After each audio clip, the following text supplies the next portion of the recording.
All right, folks, sitting here, like I said, with Gustavo Castro. Gus, how are you, my bud? Hey, doing good, man. Happy to be here. Hello to everybody out there.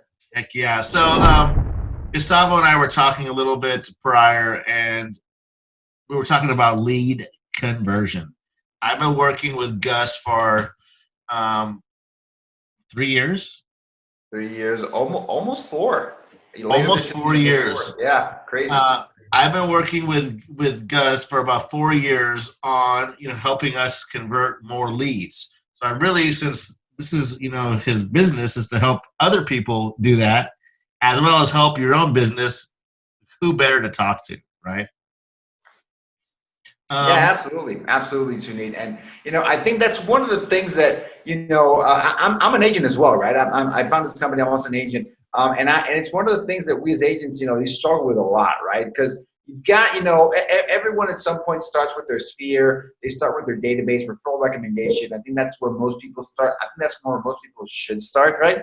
But at some point, if you have like that ambition, if you want to have that growth, if you want to take your business to the next level, add more teammates, you got to figure out this beast, which is online lead gen. Somehow yes. you got to figure that out. In fact, I'll even take it a step further than that, right? You got to figure out how to convert people that aren't in your immediate sphere, unmet leads, people that if you call them up would have no idea who you are, right? That is a skill in and of itself, right? But honestly, man, do you know a successful real estate agent that doesn't know how to do that? I mean, they can't start a conversation cold or let's say warm lead, quote unquote warm lead, but they have no idea who you are, Suneet. They're like, oh yeah, Sonny, yeah, whatever, whoever that guy is. Yeah.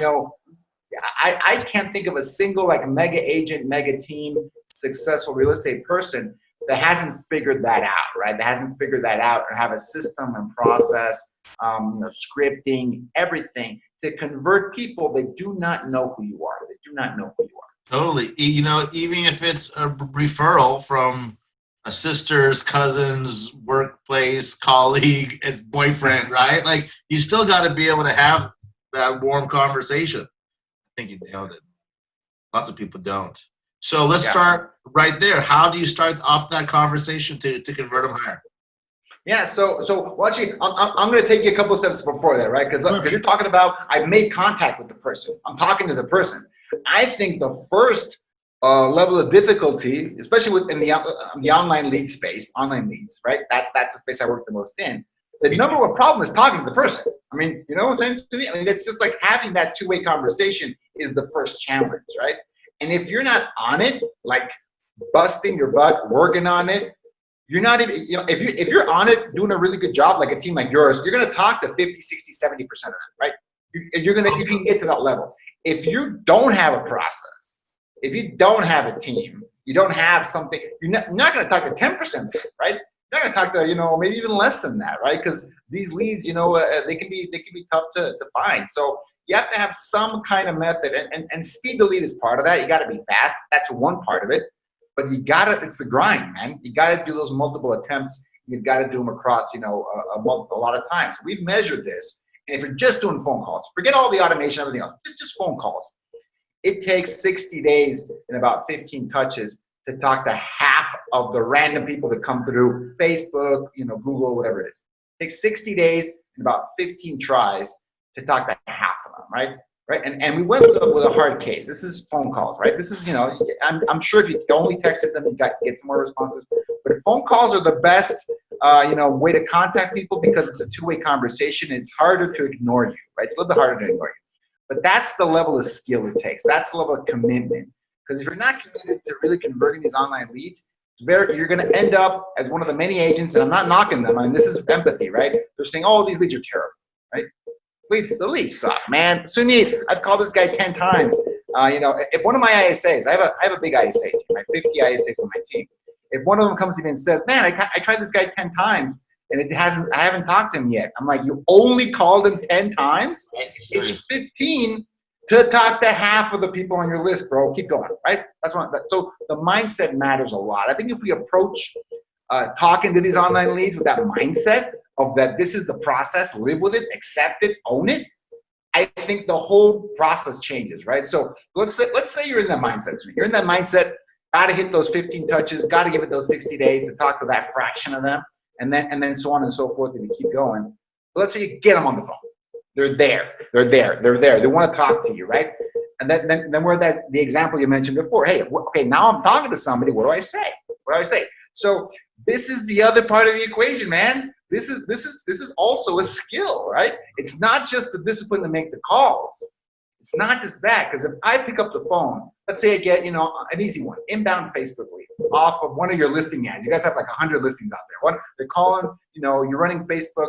You guys are running Facebook all the time around your listing. Someone calls in, hey, I'm interested in 123 Main Street. I have whatever question about that. And you pick up the phone and, all you do is, yeah, what question do you have about that? Oh, does it have a pool? Yeah, it has a pool in the back.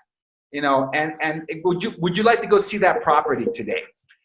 That is the most obvious response, the most obvious thing to say. It is. No one thinks that that's going above and beyond. You're not solving anything for the consumer.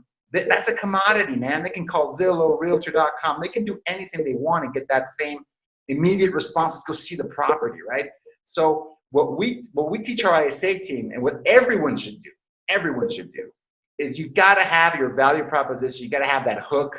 And I'm going to steal one of yours. Hey, you talk about the property, you answer their questions. Hey, Mr. Lead, I'd love to tell you about my VIP buyer program. Man, we are killing it with that, mother. I really got to, when do you have some time to sit down, let's have a cup of coffee and tell you all about what we do to give you that VIP experience? When do you have some time to talk about that, right? And you got to give them a reason to meet with you, Suneet. Nobody wants to meet with you. Nobody. It's like you call up a random person. Hey, give me some information. Hey, so should we meet now or later? When do you want to meet? Like, no. The answer is no. And nothing frustrates me more when I listen to an agent or even one of my ISAs try and go for the appointment before they've warmed up. Though, there's no reason for them to say no, right? There's a amount of people that will say yes. They might say yes, right? Just off the bat, for sure. You'll get some of those easy appointments, quote unquote, because they won't show, right? I'm not going to attend the appointment. 40% won't show. Whatever. They're going to be no show. And that's a big deal with the online leads. No shows are always tough. But you got to give them that reason. You got to give them that hook. You got to have something. So, and this is a process. That first process is, are you attempting it enough times to give yourself a chance to talk to them? And the other one is, okay, you've got them on the line. This is showtime, bro. You gotta bring it. You gotta get something. You gotta have that hook. You gotta have that powwow. Otherwise, it's June 2020, baby. Everyone's on that phone. Everyone wants to reach out to them. Everyone wants to grab their attention. You got to do something to stand out. And VIP buyer program, that's one example. Honestly, it doesn't really matter. It just has to be valuable, right? And it's got to be real. I've got my off-market. I'd love to show you my off-market properties list. That's a super secret list, Mr. Lead. And I only keep that in my office. I will show it to you, but I only want serious buyers to take a look at that. Are you a serious buyer? Oh, yeah. Well, then let's go meet at our office and I'll show that to you. And we'll take a look. Good. Right? That off-market list, I've been trying to nail it because I do have so many listings coming soon that, but what you said, I think nailed it, man. 100%. So you guys do this at a really, really high level, and you guys get it. You guys are digital. You're a digital native team in a business. I think most agents out there, I think they see online lead gen as a little bit of a necessary evil, maybe, right? Like, well, I can try that Facebook, I can try that Google. Every few years, the thing changes, right? Used to everyone Craigslist. Middle of changing right now, yeah. Yeah, everyone hated Google, then everyone hates Facebook, then whatever it's going to be, TikTok will be, YouTube, whatever it's going to be next. Those leads don't work, right? I've been in the business. You've been, a few years. I think I've been in the business. When did you become an agent, Suneet? I've only been an agent for 6 years, dude. 6 years. So I've been in the business longer than you have. So I got licensed in 2010, like back in the day, right? So I still prospected Craigslist, bro. And that was something that I did. And again, same complaints. Those leads don't answer the phone. And those leads don't convert. They got really low price points. You shouldn't waste time with that. It is one of the most scalable lead sources known to man, right? But again, it's hard, man. It's not easy. It's not an easy lead source. Farming is not easy. Door knocking isn't easy. Cold calling isn't easy. I run Craigslist still every day. 10 ads a day. 20 ads a day. This is the thing. It works. It still works. it's just it's gotten hard. I will say this: it's gotten harder to convert those leads than it was in 2010. It's They gotten pick up harder the to phone get more. those too. What's that? It's harder to get them too than.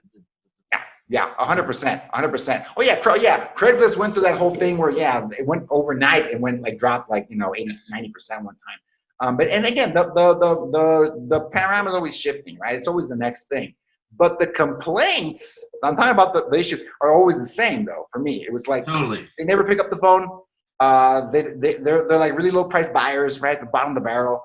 They don't buy. All you do is don't do that. Avoid those online lead sources if you can. And I'm like, man, I've already built 2 businesses, essentially 90% off of online lead sources now. Now that my latest one is ISA team. But I'm like, I live in Mexico, man. I don't door knock. I don't have networking events and cocktail parties. I used to as an agent. I would go that. Really? Love that. But as an ISA team owner, all we do is online. 100% online. Dude, my first week as a realtor, I had an extra $200, and I went to Zillow and bought the cheapest zip codes I could. My first friggin' week as a realtor, bought the cheapest zip codes that I could in the worst neighborhood because those were also the cheapest. My first week as a realtor, and then just kept on doubling down, more and more and more and more leads. Absolutely, I gotcha. I'm a believer. But now you got to tell me. So, what was because you were brand new, right? What was your approach to getting those to become your clients? Do you feel that what did you do to get them? You were successful with it. You doubled down. You kept growing. I totally sucked at it. Okay. I would get the Zillow leads and I would call them once and say, these leads suck. I remember talking to my Zillow rep at the time, a Premier Agent rep. I don't think it was called Premier Agent back then. I remember talking to him and saying, man, these leads suck. How many times did you call them? I was once. So how soon after they called? I don't know, a couple hours. So let me give you a little background. I used to be a mortgage guy back before the market tanked. And that was a lot of outbound calls. But then my buddies started dropping money on mail. The way they worded those letters back there would just made our phone ring. So back then, our phones would always ring, and I was a top mortgage guy. But we would pick up the phone. If it was an app, great. If it wasn't, we probably never called it back again. Why? Right? And I think back to that, and I was we lost out on so many opportunities just by not follow up. But then it all came together, and I realized really quickly that I don't really want to make phone calls. I don't have time. I don't like it. Maybe that was a mindset thing. Maybe I was afraid of the phones at the time. So what did I do? I went to automation. And then that was still kind of a lot to manage. And then I got into the ISA space. It was relief from the phone fright I had at the time. And that's when we met, right? And then it's been all good. Yeah, absolutely. And I think, that ISA role, so, we were talking about, doing the follow-ups and saying the right things and the scripting. And ISA is a solution to that, right? I always tell folks that when we have this conversation, I go, ISA is a role. When you start out, you're the ISA. You're also the transaction coordinator. You're the listing coordinator. You're the, whatever you want, right? You're the runner and everything. You are the ISA. Once you have that, if you want to build leverage into your business, leveraging part of your lead gen is one of the best investments that you can make because it frees you up to close more deals, right? I mean, that's one of those important parts of leverage you can add to your business. And getting the right ISA in the role can be enormous for your business. Yeah, man. And that's it. So why don't we just do the segue there? Because I think it's important and it's naturally going there anyway. So, so the reason that when we first started talking, I think I had maybe 8 agents on the team or maybe 5. And I felt like I was wasting money on leads, all these leads, because the agents even the best intentioned agent can't keep up. right? Especially if they're selling houses. Maybe the best intentioned ones who don't sell any houses, maybe they can keep up, but everybody else, it's hard, right? I mean, that's kind of the cost, part of the whole job. 100%, 100%. And I think, and I have empathy for the agents. I honestly do, man, because we've asked them to do a lot, right? Well, they have to be personable. They've got to close. They have to close, right? They got to meet with these people, be closers. But we also ask them to be that methodical, have that part of their personality where they check off all the boxes and they follow the plan and they're always on top of things. So, yeah, we do ask a lot about them. But that's part of the job, right? And it's like, hey, in fact, it's part of any sales job. Forget real estate, right? It's working your leads, closing deals, filling out the paperwork, and making it happen, making that business happen. And any professional sales job is like that, and that's what we ask about, for the real estate agents. And a lot of them, again, this is a common thread for every team. The owner, the rainmaker, is like, am I getting the most out of these leads? I have a certain, ad spend, and I've got a certain ROI. Man, can I, that it's usually not what when they actually sit down and measure it. I have yet to find one that goes, oh yeah, that's exactly what I expected. Like, whoa, like, holy cow, man. When they do the tracking, they track their numbers. If they have the discipline to do it by lead source, it's hard. It's not easy. You gotta have intention around the system. You gotta know how many leads came from Zillow, how many came from Facebook, how many came from Realtor.com. Where are they at in your pipeline? And you got to cut it off at some point, right? The last 30 days, last 60, probably 30 days will be short, but like last 60 days, 90 days, year to date. I would challenge everyone that's listening to this. Could you answer? Be honest, right? Lying is the devil. Everyone should ask themselves this question. For each lead source that you have, forget that. For the top 3 lead sources you have, forget every lead. For the top 3 lead sources you have, where you spend most of your time, money, sweat, and tears, do you know the conversion rate for that? And do you know the return on investment for that? And if it's just, all you do is door knock, factor in your time, buddy. It should be $100 an hour, $50 to $100 an hour at least, sure, right? For a pro real estate agent, factor that in. That's the amount of money you spend on lead gen. What kind of a return did you get on that? And that's how you get to the place where, should I hire an ISA or not? Is it worth for me to make that investment? Because I can bump up some of those numbers, right? Some of those numbers. You should definitely, that's where hopefully it starts, right? Like, hey, I'm making this investment in lead gen. I need to get more out of it. Who can I plug into this system that can help me take it to the next level? And that's, for a team like you guys, that was I know it was a huge part of helping you guys, bump it up, hold the team accountable. ISAs can help that too. They're not just setting appointments. They're actually making sure that the agents don't they don't miss any tasks. If a lead falls off the radar, it goes into the next person's list, and somebody's making that call, right? So the ISAs, and there's a role. This is what you've had from the start. We call it the lead manager role, right? And that is for that's really great for folks that have online lead generation sources that have like inbound leads coming in through whatever number of sources it is, Realtor.com, Facebook, Google, whatever it is. And it's all coming into a CRM, hopefully, right? Coming into a CRM. And it's there, and it's got to be managed, man. You got to work that system. You got to work it to the bone, right? You really got to figure out how to work it. And whenever we start with like a new account, you got to first put everything in its place, organize it, right? You got to organize it. And, I know you're a big follow-up boss guy. The concept of smart lists, a lot of CRMs have that. I love the way follow-up bosses set it up and everything. Those smart lists are where you should live. I mean, you should build up the correct number of smart lists. So what are my brand new spanking leads? Priority 1. Who's the new people coming? Yes, smart list. Yes, right? Please. Yes. 100%. Who has follow-ups due that day, right? Who has follow-ups that are scheduled for that day? Boom, hit that number 2. And then it can be more of that. But then you also have to have that swamp.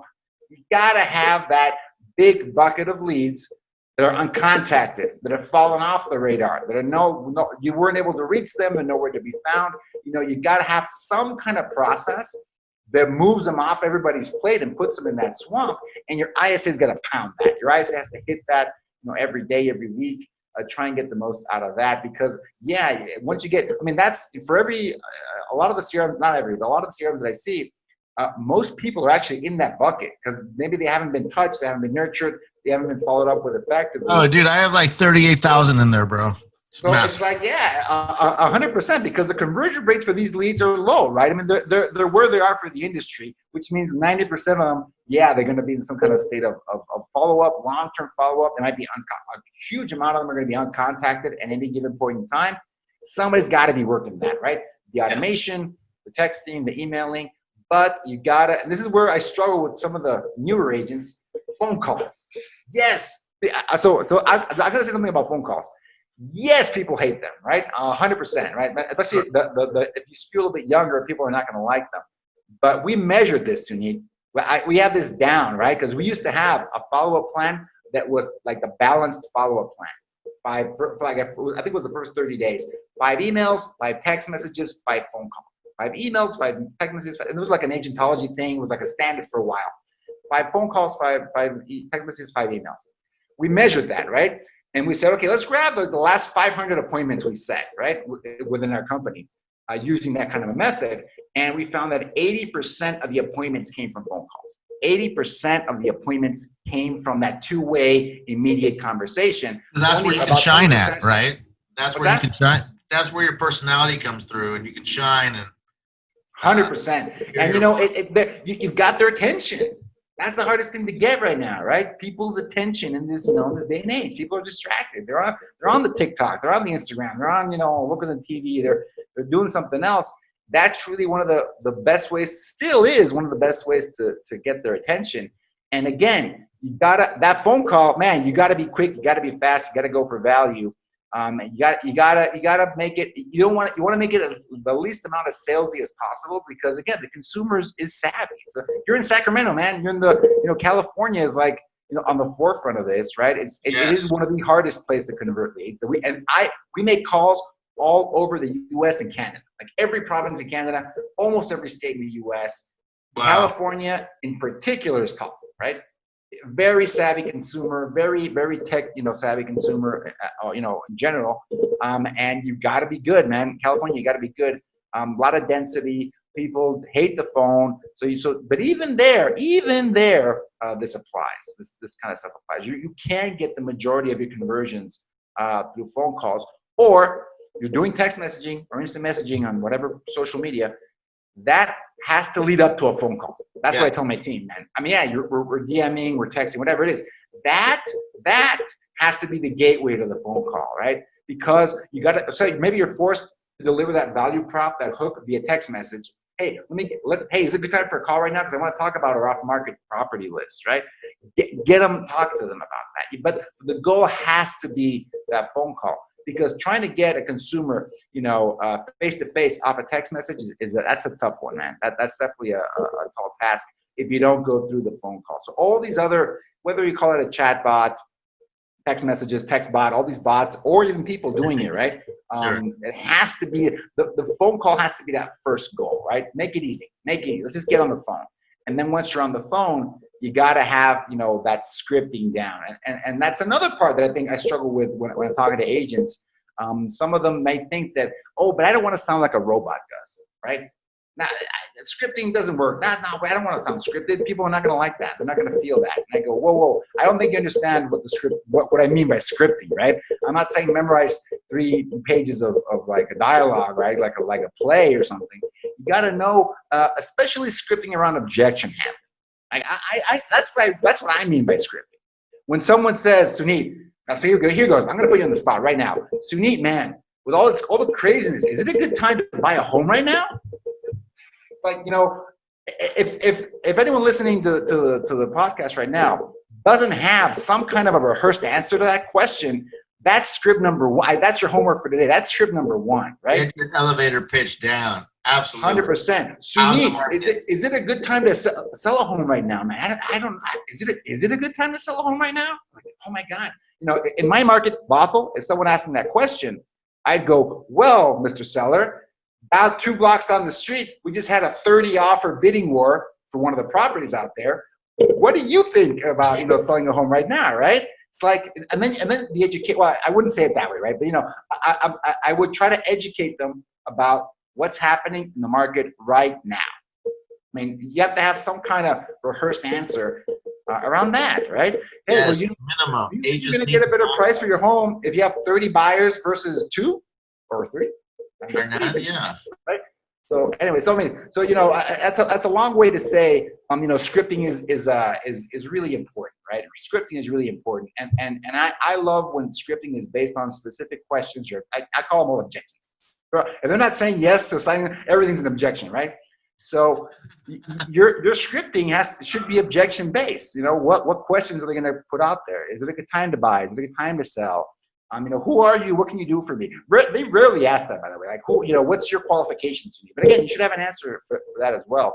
Whether you're a brand new agent, whether you're a 6-year veteran like Suneet here, whether you're a 10-year veteran like Gus over here, what is it that you bring to the table that kind of sets you apart, right?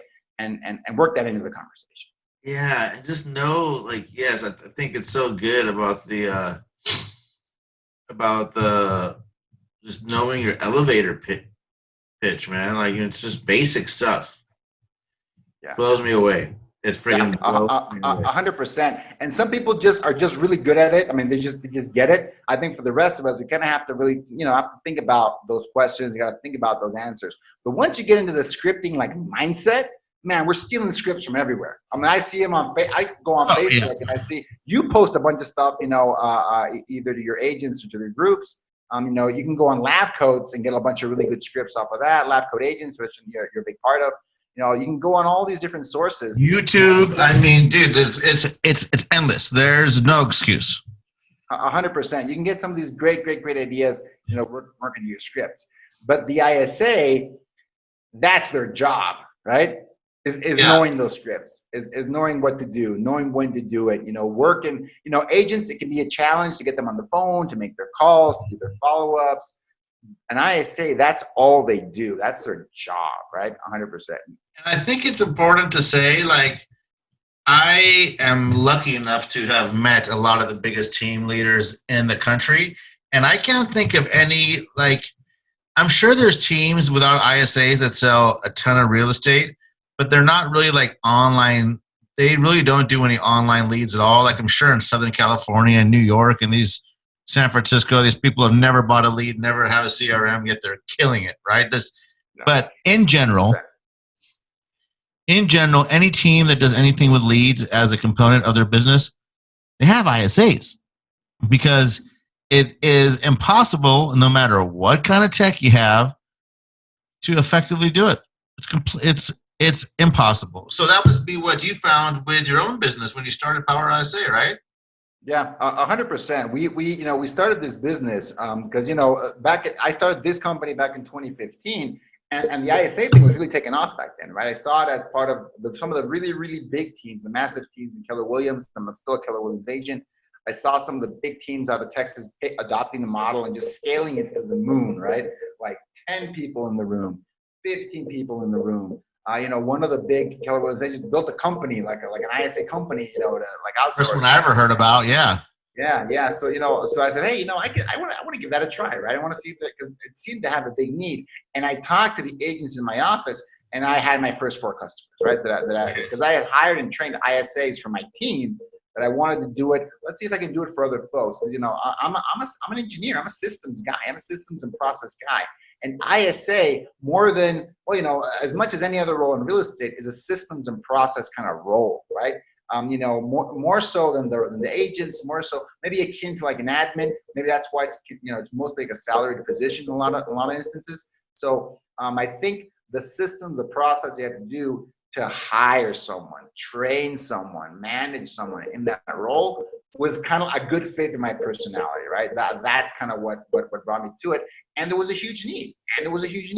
Online lead gen was blowing up back in 2015. It's still blowing up. It hasn't gone down. Let me just tell you that. Since then, it's gone way up. They sell more leads. With everything that's happened in the world, you think it's going to go down at all? Even more so now, right, than before. So yeah, that's kind of what brought me into it. And there's a huge need. I saw the huge need. I saw it was getting harder and harder to convert those online leads, and the business owners wanted that additional help. And again, in my case, it was my target market were individual agents and teams that wanted to add that leverage, but maybe maybe they're saying, you know what, I don't want to go through the motions of hiring, training, managing someone on my own. And that might be because they didn't have the budget for it, they didn't have the time for it, or they were very, self-reflective and said, you know what, I'm just not good at that, right? I can hire salespeople, you hire my ISAs, Gus, and go for it, right? Do you know how to do it? Do it for me. This is what I need. Help me fill that role. Or even now that we have our pay-per-lead service, it might be like an individual agent, maybe even a part-time agent. We have some clients that are even part-time agents that are only generating 50 leads a month, right? And they just want to work that, and they want to have that slice of their business, and they can't hire a part-time or a full-time ISA. So anyways, my business has been evolving as kind of the market has been evolving. But the key part of it was, people need more help to really convert those online leads, and the online leads just becoming are everywhere. They're becoming prevalent, right? Yeah, I mean, dude, it's the only way to scale. It's the only way to scale.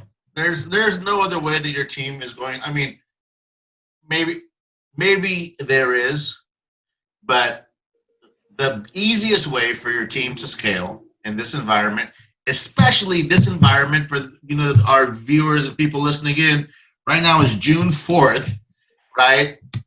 We're kind of still under quarantine. I don't know what's happening. Yeah, I don't know what's happening. Some kind of process between total lockdown and totally not lockdown. We're in the middle somewhere, right? Yeah. So the online traffic has gone up, and if you're not advertising online, especially right now, but pretty much anytime. Yeah, it's really a challenge, right? For sure. And I think one of the things that happened because of the lockdowns, because of the pandemic, if your leads came from door knocking, that probably went away. If your leads came from networking events and parties and everything, that went away. If your leads came from, you taking out all your past clients to lunch or to coffee, that went away as well, right? So I think a lot of people in the last couple of months have either faced kind of the stark decision. I either move into online lead, I figure it out finally, or I'm kind of out of business, right? Because I'm only going to rely on my database. And anytime the market shifts, Suneet, if you're only relying on your database, you're going to struggle, man. It's going to be tough. You can go out of business like that if that's your only source of business. Oh, dude, yes. And when I started where I was in real estate, it's so funny just thinking back and how online leads talking to you, and you're talking about calling the database.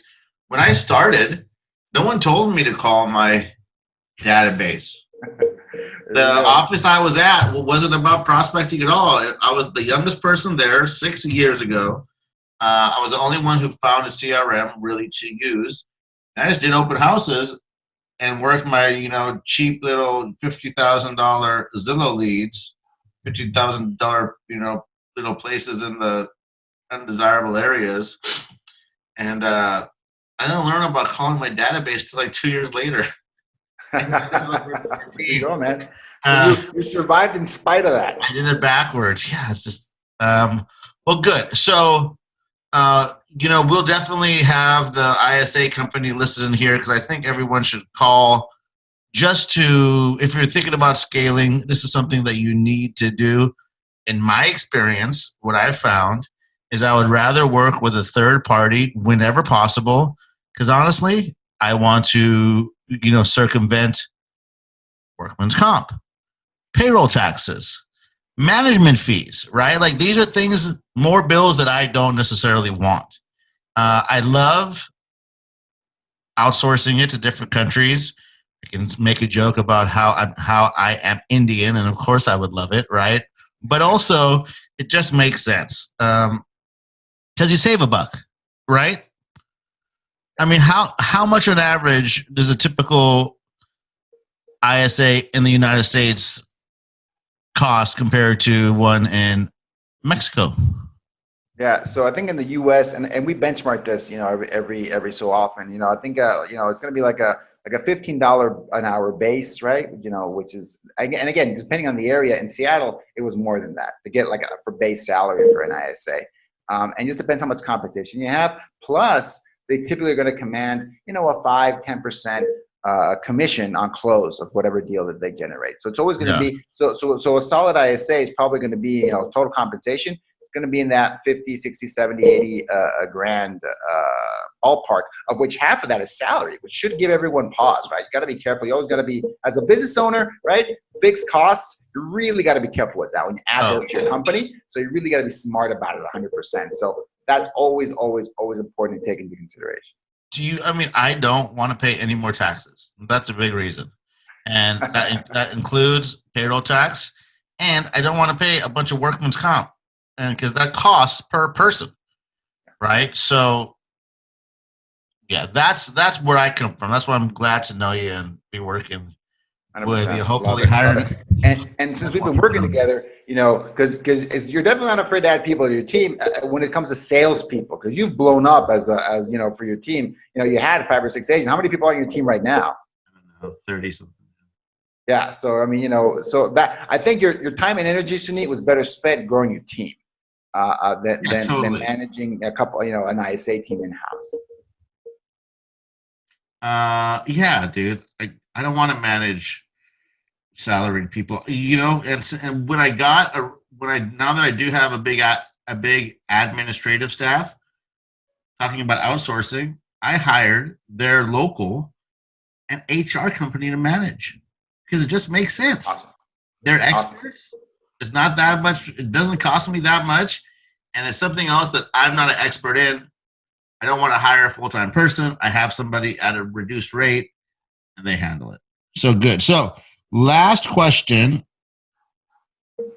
What is some advice you have for agents out there, whether they are a new agent, just, the typical average realtor? What advice do you have for them? So I would tell everyone to really, kind of reflect, and kind of think about the question of whenever people ask you about online leads and online lead conversion, if your answer is the leads suck and the leads are terrible, I really want you to try and challenge yourself on that, right? Because in my experience, you might be having one of the problems I spoke about at the beginning. Actually, you might not even have enough leads, right? And I think nationally for like Facebook leads, Google type leads, I think a 1% conversion rate after like 90 days, maybe between 3 to 6 months is good. That's a solid conversion rate. So if you're not even generating 100 leads a month, then look at the numbers. Just play the numbers. What kind of results you should be expecting if you're doing things at a high level, if you're doing things at an okay pace, right? And there's always teams that can do more. I'm sure, and people that kill it. People do 5-6% conversion. That's great. I'm talking about national average, right? 1% is a solid number. It's a solid number. You have to have your ducks in a row to get that, right? So if you're not even generating 100 leads a month, then you got to be thinking about maybe that's where some of the problem is. And the second step is ask yourself, are you doing 15 touches within 60 days, right? Not 15 touches the first day. Doesn't work that way. You got to spread them out. You got to give some of these leads a chance to breathe. If they're not responsive immediately, it is front loaded for sure. But if you're not doing 15 touches within 60 days, you're not even getting a chance to talk to half of them, in my experience. Not even going to get a shot, right? So, and then number 3, when you've got them on the phone, you've got a chance to talk to them, are you ready? Is it showtime for you? Have you rehearsed that conversation? Are you taking control of that conversation?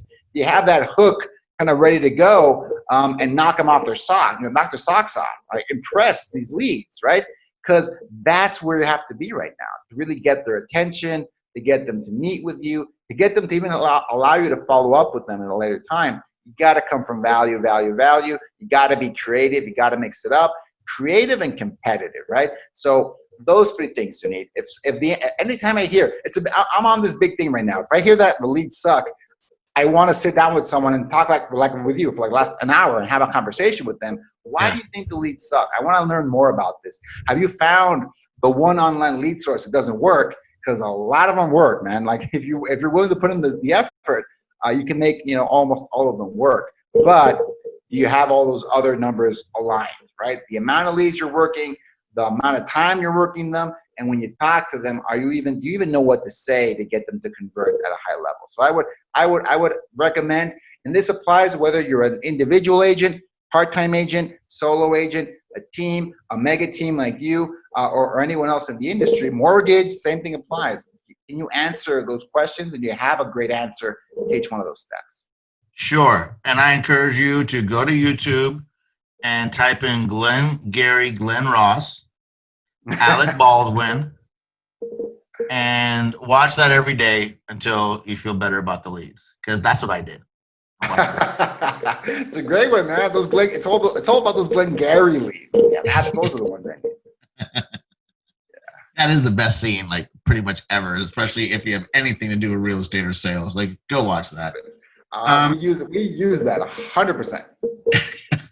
So if people want to reach out to you, Gus, how do they do that or get more information about Power ISA, your company? Yeah, definitely. They can go over to powerisa.com. It's all one single word, powerisa.com. That's the easiest way. We got a phone number on there. They can book an appointment with us. They can hit me up on Facebook, on the Facebooks.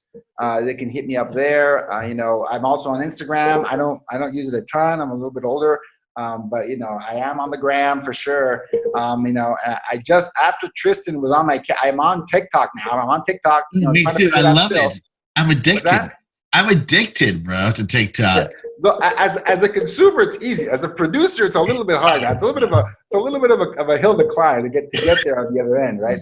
But as a consumer, I'm hooked. I hear you. But I'm actually getting on the talk like Tristan and those guys do. Like, well, gotta get there, right? But I'm learning it. I'm learning the platform, right? Because you got to move to the next thing. You always got to be on the next thing where the consumer's attention is at. So any one of those, you can find me. Look up Suneet. I'm probably. Well, how many Gustavos do you have on your friends list? I'm probably maybe the only one. You, bro, you. There we go. So look up Suneet's list, and I'll be there. I'd love to chat with you. Awesome. Good. Well, thanks for being on, man. I'll see you soon. In fact, I'll probably call you tomorrow. For sure. Take it easy, all right? Thanks, Suneet.